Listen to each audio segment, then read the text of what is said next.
Most of the seven wonders of the world were done with slave labor. But the rice terraces is out of the agricultural ingenuity of our people for sustainable agriculture.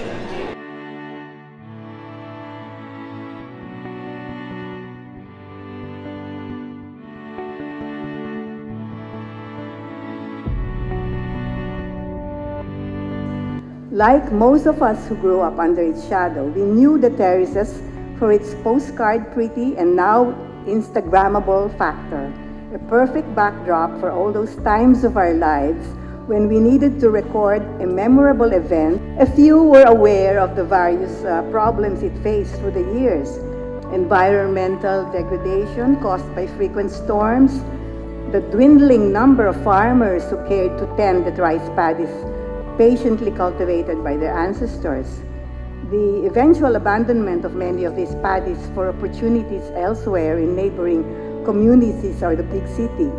The plight of the terraces caught the attention of Dr. Milagros Ong-How, the president of Universal Harvester, who wanted to find out how she could be of help. I read this article 2015,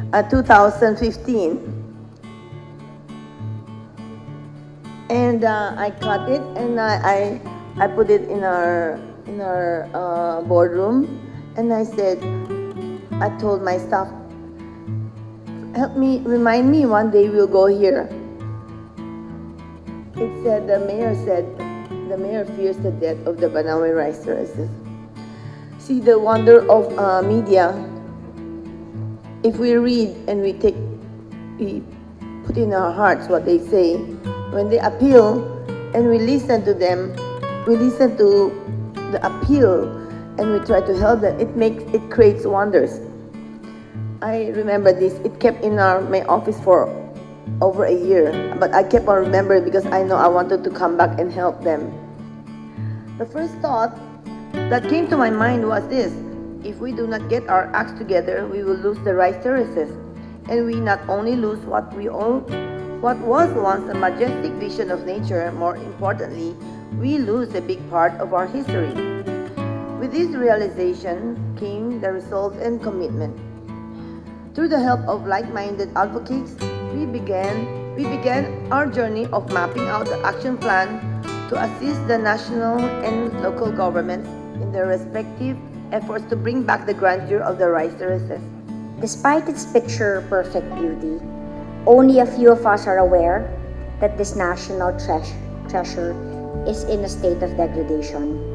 A lot of us have no idea that there are more than 500 hectares or 33.6% of the Banaue Rice Terraces have been damaged, eroded, or abandoned over time. Given the situation, the Department of Tourism, through the Tourism Infrastructure and Enterprise Zone Authority or TIEZA, gaya po ng sinabi ni Mayor, has allotted funds for the rehabilitation and restoration of its collapsed terrace walls and is set to commence by the end of 2018. For the improvement of the trekking trails, we have allotted 11 million, and for the restoration and rehabilitation of the Banaue Rice Terraces, we have allotted 60 million. This initiative is being implemented in close coordination with the National Commission for Culture and the Arts and the National Museum, as we all share the mandate to protect and preserve our historical and cultural heritage resource. TIEZA has also approved the rehabilitation of its related assets, such as the Banaue Hotel and the Youth Hostel, which is owned by the DOT, to upgrade tourist experience in the area.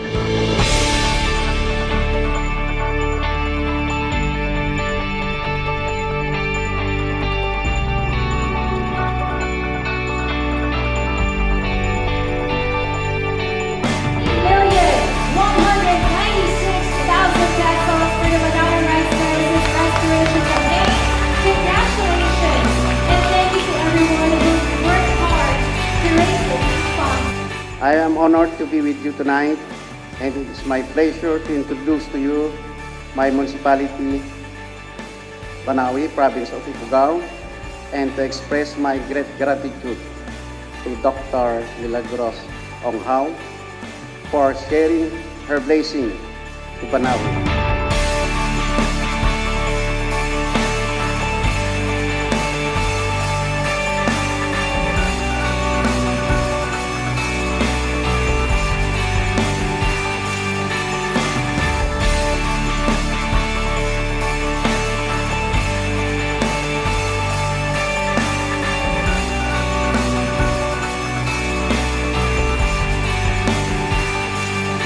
Dr. Howe says she is hopeful that the book her office has published is one way of calling attention to the urgent need to restore and save the terraces. So this book is a graphic documentation of the beauty and the harshness of the Banaue landscape and efforts to preserve it. This, I think, is what makes it different for all other books written about Banaue. It is coffee table pretty, as most coffee tables are, but it also shows another side, the landscape and cultural icon that could vanish sooner than later if we don't watch out.